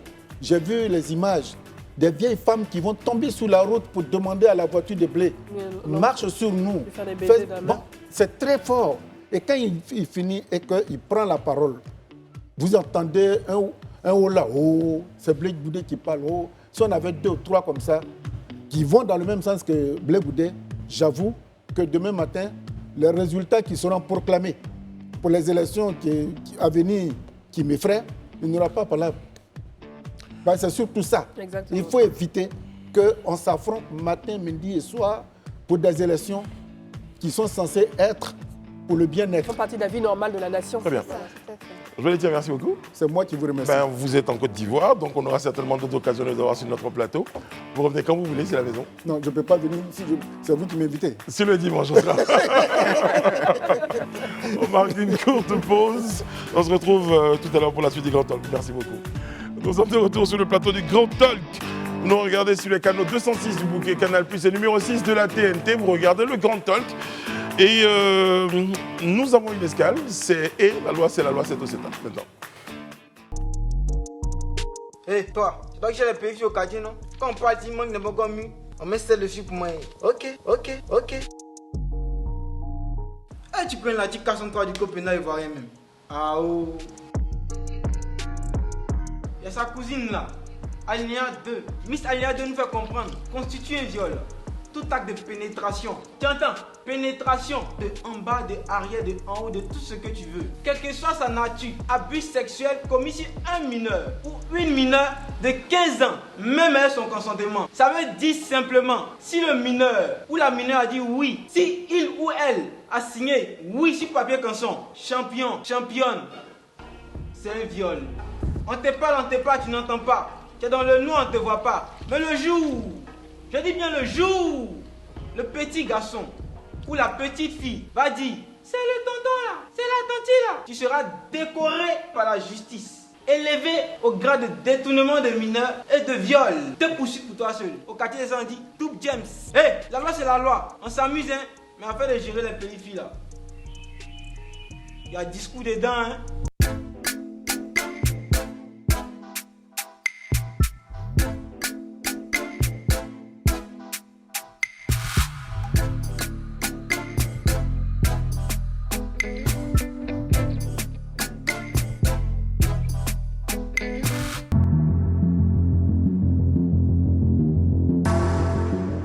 Je suis dans la cuisine, devant la marmite. Je manifeste le besoin de voler une viande dans la sauce. Pas peur de me faire prendre, je sollicite une aide. Allô Chloé, je manifeste le besoin de voler de la viande dans la sauce. J'ai besoin de toi pour sécuriser la zone. Merci. Nous sommes de retour sur le plateau du Grand Talk. Élise, on va poursuivre avec notre prochain sujet. Celui-là donc concerne toujours... Blé Goudé. Non, je vous rassure. Les municipales, c'est l'actualité politique nationale et municipale 2023. Donc on n'a toujours pas de candidat donc, pour affronter Sylvestre Emou, le maire sortant, du côté du RHDP. Je crois que les choses sont en train de se mettre en place, Isabelle. Oui, les choses se mettent en place. En tout cas, de sources proches, une liste doit être validée donc par le président du parti, donc à la fois pour les municipales et les régionales. On parlerait donc de la date du 15 février, mais ça reste encore à confirmer. Seul le président du parti, Alassane Ouattara, détient l'agenda politique. Mais est-ce qu'il y a des candidats? Est-ce qu'il y a des candidats? Parce que au niveau de la mairie, Fofana n'est pas très intéressé par... Bon, c'est vrai. Bon, après, il a eu aussi un échec au niveau de la mairie de Port-Bouët. Donc aujourd'hui, il prétend en tout cas briguer les municipales pour la mairie d'Anniby-les-Crous. Donc on espère en tout cas que, en fonction de comment est-ce que les électeurs vont réagir là-bas, que la victoire lui sera acquise ou pas. Voilà, l'avenir nous le dira. Mais... Alors, surtout que là, on est en train de voir qu'il y a beaucoup de calculs. Hein. Donc, pour trouver le challenger, j'ai envie de dire, idéal à Sylvestre Rimous, c'est peut-être parce que le maire sortait un bilan également qui nécessite qu'on ait, permettez une expression, un dur en face. Oui, en même temps, ça fait des années aussi qu'il y est. Voilà, donc il ne faut pas qu'on le nie. Hein. C'est un poids lourd au niveau de la commune de Port-Bouët. Donc il faut en tout cas en face un adversaire qui puisse en tout cas pouvoir le challenger et avoir toutes ses chances. Exactement, avoir toutes ses chances. C'est quand même un rapport de force. Voilà, ouais. C'est un rapport de force qu'il faut mettre dans la balance. Donc qui peut? Donc je pense que c'est ce qui est en train de se jouer au niveau du RHDP. Après, au niveau du PPACI, je ne sais pas si une alliance sera faite avec le PDCI. Donc pour soutenir. C'est à Port-Bouët que nous avons la candidature de M. Katina, oui. Voilà, et puis, qui s'est déclaré candidat. Ouais. Et Port-Bouët, c'est quand même une commune PDCI traditionnellement. C'est Pendant ça, des décennies, Mme Akan Ngui était maire, députée maire même du PDCI. Et je sais que le RDR, en décembre 2000, avait tenté une candidature de Mme Diabaté déjà à cette époque-là. Et je pense même que M. Guillaume Soro était également. Mais puis finalement, je pense qu'il y a eu un boycott de ces élections législatives-là. Mais là, pour les municipales qui viennent, effectivement, le parti présidentiel, avant de téléporter des candidats là-bas, doit être certain d'avoir le bon cheval. D'autant que le maire, qui est quand même un PDCI, a aussi un bilan qui me semble être assez intéressant. Et surtout que je pense les quatre autres communes stratégiques, Yopougon, Abobo, Plateau, Cocody, ont déjà leurs candidats au niveau du RHDP et on verra bien. Alors, c'est sûr qu'au niveau des états-majors des partis en ce moment, si certains déclarent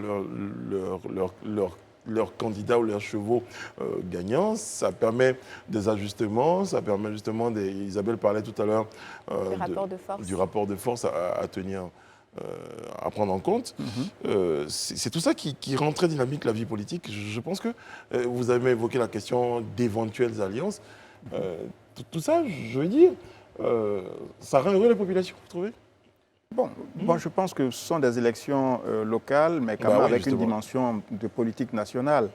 Parce qu'à partir des conseils municipaux, on peut également viser le Sénat, d'autant que les membres du Sénat sont désignés, élus à partir du collège des conseillers municipaux. Donc, ce sont des élections très, très importantes. Et je pense qu'à Port-Bouët, comme à Yopougon, on aura une bataille de titans entre Michel Gbagbo et l'actuel président de l'Assemblée nationale, M. Adama Bictogo, et puis Cocody, qui est quand même l'une des communes les plus convoitées, et Abobo. C'est quand même... Ne pas citer Diaoufoué à Yopougon. À Yopougon, oui, effectivement. Ouais, donc, ça se jouera quand même, je pense, à partir d'alliances qui seront certainement faites au cas par cas. C'est-à-dire, sur Port-Bouët, les différents partis peuvent partir dans la compétition. Maintenant, au moment de la désignation du maire, alors, ils pourront faire des arrangements pour désigner telle ou telle personne. Et ceux dont on ne parle pas beaucoup depuis un moment, ce sont les indépendants. Parce qu'il y en a. Je ne pense pas qu'ils auront beaucoup d'espace sur Abidjan. Parce que là, avec la recomposition qui est en cours, je pense que franchement, quand on dit le proverbe, quand les lions se battent, c'est l'herbe qui souffre. C'est ce qu'on dit. Hein. J'entends souvent. Voilà. Bon, ça évolue. Il y a Voilà, plusieurs ça évolue. Voilà. Quand Voilà. le couteau se bat, le coq il se met. Voilà, donc, Exactement. voilà, donc ça c'est plutôt ça qui convient. Donc le coq doit se mettre à l'écart des couteaux. Et franchement, je ne vois pas cette fois-ci des candidats faire. En fait, voilà. la problématique des indépendants, c'est qu'elle résulte pour la plupart du temps des frustrations au sein des différentes formations politiques. Et là, en l'occurrence, c'est que les différentes formations politiques aujourd'hui sont en train de tout mettre en place pour éviter qu'il y ait des candidatures indépendantes. D'où, par exemple, au RHDP, la nécessité donc, de choisir des candidats quasiment un an avant les élections, ce qui ne s'est jamais fait auparavant. Et la même chose également pour le PDCI, le PPACI. On connaît déjà quels sont les différents candidats qui vont compétir. Donc, on a envie de voir la suite. Ça présage en tout cas un très beau jeu politique. Oui, j'ai lu dans un journal proche de ce parti que le PPACI avait choisi des candidats, mais pas dans l'ensemble des circonscriptions du pays. Il y a une trentaine de circonscriptions où le PPACI n'aurait pas de candidat. Et donc, le président Gbagbo aurait demandé aux personnes en charge des élections, en tout cas de faire le nécessaire pour que le parti, le PPACI, soit représenté sur l'ensemble du territoire.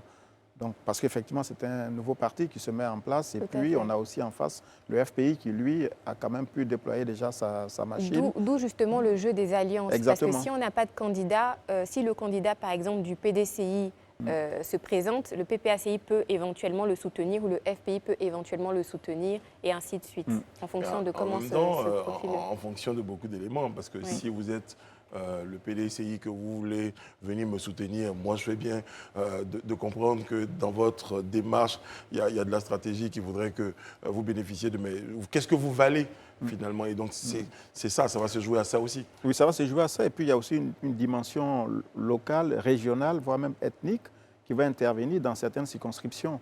Donc, il n'est pas exclu, par exemple, qu'on ait une alliance entre un candidat du RHDP et un candidat du PDCI, parce qu'ils auront un peu, excusez-moi, un peu de la même... Des accointances ethniques. Voilà. Oui, le point sociologique est très important, surtout dans le choix des différents candidats. Exactement. Il faut avoir le bon attelage. Dans le cas des alliances, par exemple, celui qui pourra avoir en tout cas un candidat fort sera tête de liste et les autres suivront par la suite. Et on parlait des indépendants. Après, il y a eu également le balai des indépendants qui retournent à des partis politiques. Ils ont vu que ce n'était pas très productif finalement. Et les populations se méfieraient un tout petit peu des indépendants. On peut dire, bon, on vote un indépendant.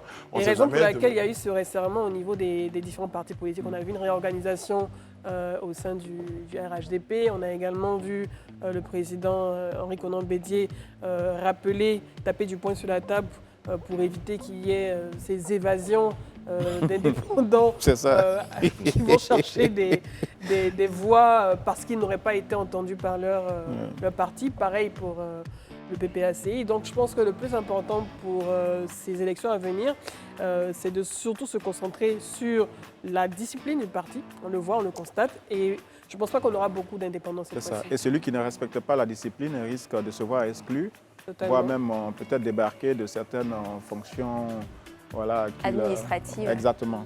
Donc ce sont des élections vraiment importantes et on l'a vu, le RHDP est parti très tôt dans la compétition et je ne pense pas que le président Ouattara acceptera que des personnes dérogent à cette discipline que le parti s'est fixée.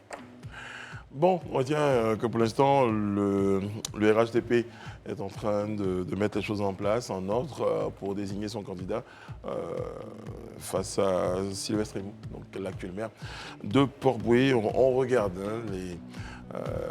les états-majors des différents partis en train de se mettre en ordre de bataille pour les municipales. Vous voulez lancer une invitation peut-être à qui? À Sylvestre, M. Emou. À M. Emou? Pourquoi pas? Monsieur Emou, voilà, on a un siège là pour vous. Vous pourrez passer quand vous voulez sur notre plateau. Christelle Ogo est notre invitée tout à l'heure après le JT. Elle est présidente de l'association Sciences et Technologies au féminin. À tout de suite. On est très heureux de vous avoir à nouveau à nos côtés, en tout cas pour ceux qui nous acceptent chez eux à la maison. Merci beaucoup. Si vous êtes là depuis le début, bien merci d'être fidèles. Le Grand Talk, suite et fin avec Madame Edith Gros-Bleu. Votre sourire, vos cheveux. Ce sont vos cheveux. Je le rappellerai toujours, ce sont mes cheveux. Je les garde, je les adore. J'en parlais avec ma voisine, elle m'avait posé la question, m'avait dit, est-ce que ce sont les cheveux de Madame Bleu? Je dis oui, ce sont les cheveux de Madame Bleu. Je les éteins Mais ce sont mes cheveux. Je les ai testés pour savoir si c'était les vôtres. J'ai tenté de les tirer, pour voir si mais ça voilà. tient, voilà, ce Voilà. sont mes cheveux. 4 ans de cheveux. 4 ans de cheveux, l'entretien particulier. Exactement. On dit nappy. Moi, ce sont des dreads, non pas nappy, mais des c'est des dreads. cheveux naturels. Des cheveux naturels, oui. Très bien, ok. Très très bien. Alain Toussaint, ce sont ses cheveux aussi. Ouais. Mais oui, enfin oui. Voilà. Les cheveux blancs, Oui, et j'y tiens. Hein. Voilà, Je ne mets pas de teinture. Yomo. Non, jamais. comme certains. Jamais, Voilà. jamais. Yomo. n'acceptent pas leur âge. Jamais de Yomo. Mais j'ai accéléré la couleur là, en mettant du parfum depuis des années pour que ce soit... Ah, c'est une c'est vraie, bien, ça. c'est Voilà. une vraie légende. Oui, oui, non, non, je veux... Voilà, bien. c'est Ah, vous mettez du important. parfum, ça se disait comme ça pour les cheveux blancs. Ah non, Donc, moi je ça l'ai- je connaissais pas. Ah, Ouais, si, si, vous si. mettez Donc du je l'ai parfum. fait avant le coach, hein, avant coach à Monchique. C'est ça. Le- Voilà, vous avez déjà le réflexe. Bon, je vais arrêter mes développements capillaires ici. Exactement. Voilà. Isabelle, magnifique votre tablette. Ma tablette Oui. bah, elle n'a pas changé. Hein. Non, parce que je ne veux plus parler de cheveux. Donc. On va trouver un autre sujet. Bon. Nous a rejoint sur le plateau du Grand Talk Madame Christelle Kogo, vous êtes présidente de l'association Sciences et Technologies au féminin, STF en abrégé. Ouais. Bonsoir, merci d'être avec nous. Merci, C'est un vrai bonheur de vous avoir. Vous avez un magnifique sourire. On va commencer par un compliment. Et puis après, on va dire des choses qui fâchent. Sciences et Technologies au féminin, c'est une association. Quelle est la mission? De quoi s'occupe l'association? Sciences et Technologies au féminin est une association, comme vous l'avez bien dit. Elle fait la promotion des sciences, technologies, ingénierie, mathématiques auprès des filles et des femmes. Pourquoi particulièrement auprès des filles et des femmes? Est-ce à dire que... Est-ce que c'est parti de préjugés? Après, vous savez, quand on fait les activités grand public, tout le monde suit, hein, donc ça intéresse tout le monde, mais notre cible réelle, ce sont les filles. Voilà. Et pourquoi les filles? Parce qu'il y a un faible taux déjà de filles dans ces formations scientifiques et dans le monde d'ailleurs professionnel aussi scientifique. Et concrètement, quel type de formation vous délivrez à ces femmes? Alors, ce sont des formations assez basiques, hein. Déjà, la première mission, ce sont des sensibilisations. Donc, on passe déjà pour dire que les filles, vous savez, les mathématiques, la technologie, ce n'est pas l'apanage des hommes. Vous aussi, vous avez votre place et vous pouvez faire quelque chose pour, on va dire, contribuer au développement de tout, de notre pays, du monde entier, voilà. C'est juste la sensibilisation? Oui, la première mission, ce sont les sensibilisations. Et au fur et à mesure que nous nous sommes rendus compte que nous avons commencé à faire ça, on s'est rendu compte qu'il y avait besoin de faire la formation. On sensibilise, d'accord, mais après, comment on fait en fait pour les maintenir?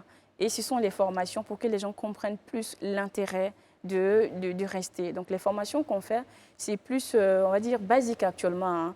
Donc côté Microsoft, et comment utiliser les outils bureautiques. Les outils bureautiques. Là, maintenant, on est en train d'initier d'autres choses, aussi des formations beaucoup plus accentuées qui permettront en fait de comprendre ce qui se passe, ces outils-là également. Moi, j'aimerais savoir Allez-y. quelle est la petite histoire derrière donc, cette association. Est-ce que ça part en fait d'une expérience personnelle? C'est ce que j'allais demander. Êtes-vous vous-même une férue de sciences et technologies? Oui, Alors, heureusement. dites-nous tout. Alors, Comment J'ai vous posez la question, Alain? Oui. j'ai fait Le un divan bac. du talk. C'est ça? J'ai fait un bac scientifique, série C. Et par la suite, quand je sortais du lycée, j'avais quelque chose en tête, c'était de mettre en place une ONG qui accompagnerait les filles au niveau des lycées, des collèges, à se préserver contre le harcèlement sexuel. Très bien. Oui, parce que même jusqu'à maintenant, ça ne finit pas en fait. On a l'impression que c'est une pandémie, ça ne fait qu'accroître de jour en jour. Et là, tout de suite, les gens me disent, mais tu n'as pas d'argent, comment tu fais pour faire marcher une ONG en fait? Tu finis le bac et tout. J'ai dit, ok, je vais attendre encore, on verra bien. Et j'arrive à l'université, je suis orientée en physique-chimie. Premier jour, j'arrive à l'UFR, on me dit, il y avait un garçon qui était là, qui lui venait de finir sa première année, mais il reprenait cette première année parce qu'il n'avait pas validé. C'est un double. C'était un doublant. Et il me reçoit, il dit, tu peux tenir ici, je te conseille d'aller en sciences éco en fait. Des préjugés. Oui, Il n'y a pas une réponse avec une vanne. Oh, oui. On aurait pu dire, si toi, tu étais forte, elle est partie. Donc là, moi, j'avais mes mèches. Et il me dit, ça, je suis sûre que dans 3 mois, tu ne pourras pas tenir avec ça. C'est cool parce que tu vas les enlever. Mais j'étais tellement dépassée, en fait, que j'aurais dit comme ça. Intérieurement, je me suis dit, mais attends, moi, j'ai fait un bac C et lui me dit que je ne peux pas tenir en physique-chimie. Ça doit être dur, en fait, ou c'est lui qui a un problème. Ouais. Et je n'ai rien dit, j'ai laissé tomber. Et on a commencé les cours en pleine année universitaire. Désertion. Les filles Les s'en vont. défections, Les ouais. défections. Les filles vont en sciences économiques, en géographie. J'ai dit, waouh. Je pensais qu'il y avait des garçons également. Oui, mais il y avait c'était des plus discret. garçons. Non, pas parce que c'était plus discret, parce qu'il y avait beaucoup plus de garçons, moins de 20% de filles déjà qui étaient dans ces formations. Donc vous imaginez qu'on 10% part et Ça se voit tout de 10% suite. d'hommes aussi partent tout de suite, ça C'est- se remarque ça en se fait. remarque, oui. Voilà. Mais elle a dit que le niveau était très élevé, c'était très dur. Le niveau de Pour expliquer les formation... défections, pour expliquer les défections des filles. Il faut dire que c'est comme pour les hommes aussi. Hein. Ce n'était pas assez compliqué. Ce qui se passait, c'est que le système aussi a un rôle, vraiment un grand rôle en soi, parce qu'on faisait pratiquement... on n'avait pas de congé, pas de vacances, 24 heures sur 24 parfois, en train d'étudier parce qu'on doit valider absolument. Et les formations étaient aussi intenses, donc ce qui faisait que beaucoup ne pouvaient pas tenir en Alors, ce n'était pas plus difficile pour les filles, mais déjà qu'il y avait un nombre moins important de filles. Donc, dans le nombre moins important, quand on enlevait déjà quelques filles, ça faisait vraiment beaucoup plus tâche Beaucoup plus que le départ de certains hommes. Ok. Et donc la suite, après, alors, donc vous restez Ah, et vas-y. vous passez d'une année à une autre. Oui, je reste la même année, hein, je reste. Et je voulais déjà être déléguée d'amphi, je n'ai pas pu, parce qu'il y avait beaucoup de garçons qui étaient autour. Dont le C'était- redoublant qui était là en train de balancer les mauvaises informations. Il faut que je me rappelle de lui. Voilà. Donc les gens sont venus me voir, mais tu comptes sur quoi pour être déléguée? J'ai dit, je compte sur Dieu. Il était surpris. Et bon, après, je suis partie. Donc là, j'avais réussi à être déléguée de TD. Donc c'est là que j'ai dit, j'ai rassemblé quelques filles et puis j'ai dit, écoute, faisons quelque chose en fait. Créons, mettons en place une association pour nous encourager nous-mêmes déjà à rester dans les formations scientifiques. Et puis pourquoi pas, après, on ira vers nos cadettes en fait pour pouvoir leur encourager. donner la bonne nouvelle. C'est ça. Il ne faut pas qu'elle tombe sur ce Exactement. redoublant Et qui ça, donnait c'est en toujours de quelle année, mauvaises alors? nouvelles. C'était en 2016. 2016, très Ouais. bien. Très bien. Bravo. Et aujourd'hui, vous avez poursuivi sur votre filière en physique-chimie. Oui. Vous êtes sorti avec un diplôme physique-chimie. Oui. C'est lequel? Le master. En physique-chimie. Oui, je fais la licence de physique. Oui. Le master de physique. Voilà. Et je fais l'option énergie nouvelle et renouvelable. Très très bien, très très bien. Et vous travaillez dans un secteur dont vous avez toujours rêvé Oui, depuis la licence, j'ai mis les énergies quand j'ai vu. Après, on voyait beaucoup aussi l'actualité, ce qui se passe. C'est comme si c'était une vision, en fait, quoi. Il allait se passer quelque chose plus tard. Donc, il faut vraiment se pencher vers ce secteur-là pour accompagner le pays plus tard, quoi. Donc, c'était ça. Isabelle sur le plateau littéraire, Madame Edith Broubleu. Oui, Sciences Éco. Voilà. Non, mais Série D. Vous avez dû écouter le gars. Non, mais j'ai Comment s'en fait sortir? mon bac en sciences éco. Hein. Ah, oui. J'ai fait mon bac en sciences éco avant de Vous avez eu votre bac en m'orienter. sciences éco. Ouais, avant de m'orienter donc vers une filière communication. Oui, mais c'est le bon parcours d'ailleurs. Hein. Oui. Parce qu'en fait, les sciences ont ce mérite-là de bien formater la pensée. Voilà, la plupart des philosophes du passé, enfin l'époque, étaient des scientifiques. Exactement. Voilà. Donc, en fait, il y a une démarche scientifique. Même quand on est littéraire, dans le raisonnement, Oui. ça part quand même d'un principe mathématique. Oui. Voilà. C'est la démarche et ça permet vraiment de bien formater l'esprit. Et c'est comment j'essaie de dire aujourd'hui, c'est ça. Généralement, ça fait un peu mal pour les personnes qui ont fait purement littérature et à l'université.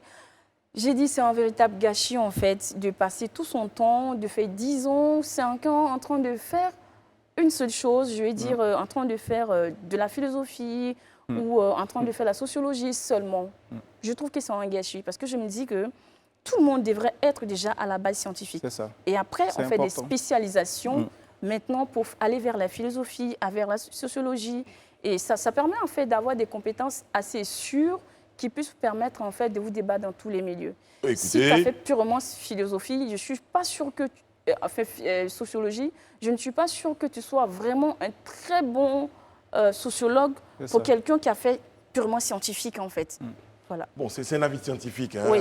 Notre avis littéraire aurait dit, franchement, beaucoup de littéraires n'ont pas pu aller loin à cause des sciences, parce que les sciences sont devenues dans le système un petit frein. Donc, Malheureusement. Après, bon, il y a toujours généralement, quand on est cette bon, petite, généralement, quand on est bon dans les matières littéraires, ouais. les maths, on peut comprendre aussi. Hein. Non, Voilà. non, Mais non, si, non. si.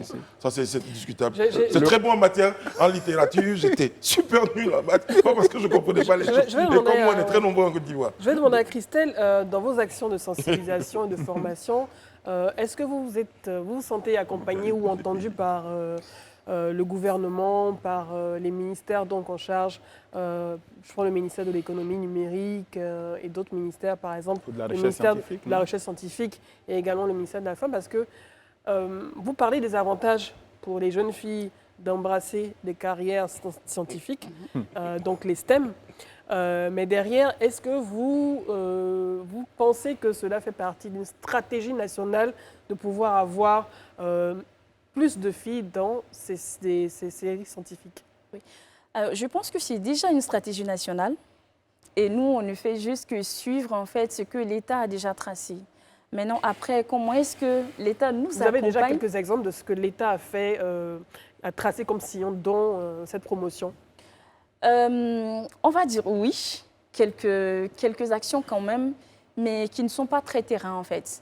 Donc beaucoup plus on va dire de séminaires, on va accompagner les filles et tout. Mais après sur pas le terrain, concret? Je ne dirais pas que ce n'est pas concret, par contre ce n'est pas assez. Alors, Voilà.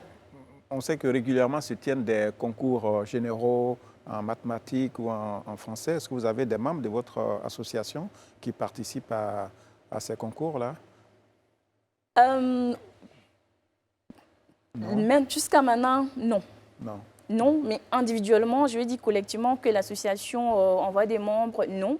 Mais individuellement, je sais qu'il y a quand même des scientifiques qui aiment beaucoup la littérature et qui participent. Est-ce que vous faites de la détection, par exemple, de personnes qui auraient des aptitudes dans les sciences? Est-ce que vous avez déjà organisé ce genre d'opération pour savoir si dans tel collège ou lycée, on a, comme on dit, une jeune fille qui a vraiment du talent, qui brille, qui se distingue par sa capacité à maîtriser les sciences? C'est assez difficile quand même, je l'avoue. Par contre, il y a quand même des exceptions. Il y a en lycée, je ne sais pas si je peux dire le nom, Allez-y. le lycée moderne d'Anyama. Voilà. Pendant la campagne de sensibilisation que nous avons initiée, il y a une jeune fille quand même qui a attiré mon attention. On l'appelle la directrice. Elle nous a appelé, elle a dit « Je suis en train de travailler sur l'éolienne. Oh. » Oui, avec mon groupe. J'ai dit « Waouh !» Lycée, là, elle était en première.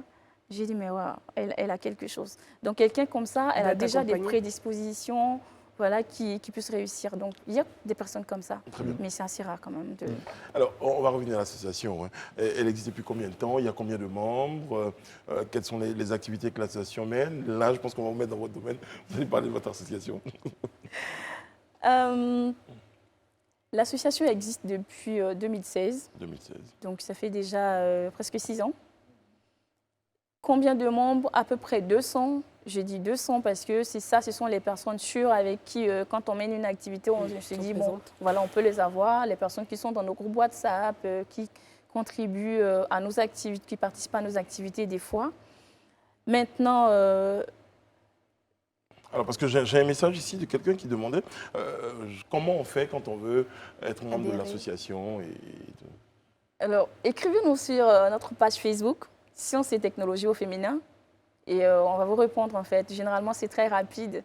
Et on vous dira comment faire pour intégrer l'association. Moi, dans ma tête, j'imagine que l'association Sciences et Technologies, quand vous vous asseyez, vous êtes en train d'imaginer comment... Est-ce que vous avez du matériel, par exemple, voilà. pour faire des expérimentations? Pas du tout. Non, je ne pense pas. C'est très bonne question. Là, on est en train d'écrire un projet. Au moment où je vous parle, je ne suis pas venue tout à fait... Vous allez construire une fusée? Non, pas encore, mais c'est en cours quand même. Très bien, Si c'est en cours quand même, on devrait le faire. Donc, on est en train d'écrire un projet justement pour acquérir du matériel. Voilà, je ne veux pas dire ce qu'on veut faire là exactement. Très bien, d'abord. Mais c'est en cours quand même. On a besoin de personnes aussi pour nous accompagner vraiment. Tout à l'heure, vous parliez des différents ministères. Le ministère de l'Enseignement supérieur nous a accompagnés quand même des fois pour pouvoir réaliser nos activités. Cette année, on est en train d'organiser une activité aussi qui avait déjà été pensée par le ministère, mais qu'après, nous, on a récupéré parce qu'on dit, bon, leur rôle, c'est définir les politiques et c'est nous, on met en œuvre, en fait, les activités. Voilà, du ça. Donc, le ministère de la Femme aussi nous a accompagnés l'année dernière lors de la journée du 8 mars. Hein.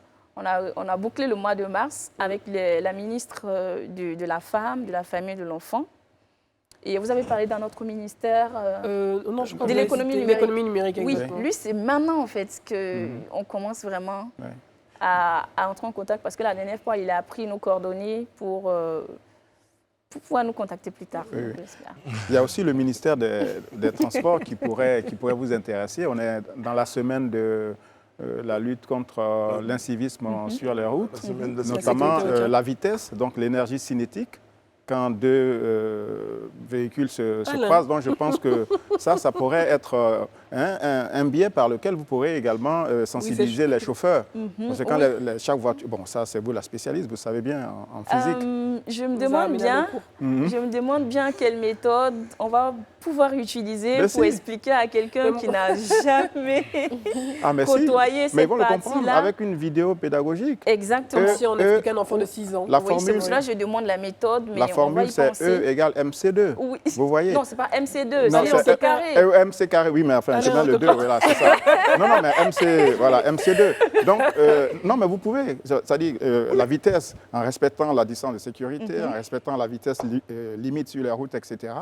Et quand vous avez un accident, qu'un accident se produit, il y a de temps moins de dégâts que la vitesse de celui qui... Voilà.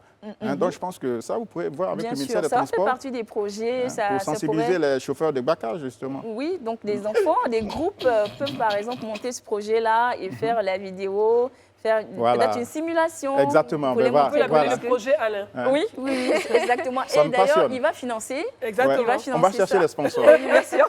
Moi, je voudrais demander rapidement, mais vas-y. J'aimerais juste savoir, est-ce que pour vous, avoir une femme en sciences et technologies, ça apporte un plus en fait à la société? Absolument. C'est quoi cette plus-value-là? Vous savez, la femme... Mais dites-nous. Elle est très méthodique. Hein. Je ne sais pas si c'est votre cas, je suppose. Hein. La femme vraiment est dans le détail près.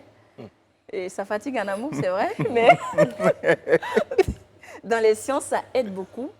Et j'étais en train de dire, en Chine, pour ne pas faire la pub aussi des pays, mais pour dire que derrière les nanoparticules, les plus petites particules, ce sont les femmes qui sont derrière. C'est les femmes qui travaillent sur ça, en fait. Donc, elles ont un avantage particulier, dans le sens où elles apportent vraiment quelque chose de très précis, concret. Et patience et minutie. Oui, ça, vraiment. Merci de l'avoir résumé ainsi. Et c'est exactement ça, en fait. Et quelles sont vos relations avec les autres associations et les autres ONG qui font la même chose que vous? Est-ce que vous collaborez? Est-ce que vous unissez vos forces ensemble pour parler d'une même voix et mieux, pouvoir, justement, d'autres associations scientifiques. Parce que vous n'allez pas rester, quand vous, les femmes, en train de vous expliquer la minutie et la parcimonie. Il faut vous ouvrir également au fait que... Qui sont dans la tech. Oui, il y en a. Dans la science. Et d'ailleurs, il y a quelqu'un qui m'a accompagné, il y a un de mes collaborateurs qui est avec moi, c'est un homme, c'est un Iforchi. Très bien. Donc, ils sont là, ils nous accompagnent. Et les autres associations, oui. Les autres associations, on n'a vraiment pas de... On collabore quand il faut. Par exemple, comme moi, je suis de formation scientifique, on m'appelle parfois pour des conférences, on m'appelle pour participer à un panel dans les autres organisations, donc j'y vais avec beaucoup de plaisir. Mais la synergie n'y est pas encore, parce que... Vous savez, beaucoup, chacun plutôt rester dans son coin pour travailler dans son activité et tout. Donc, ce n'est pas encore au point, mais peut-être qu'on va y travailler. Qu'est-ce que vous pensez d'un concours comme Miss Mathématiques?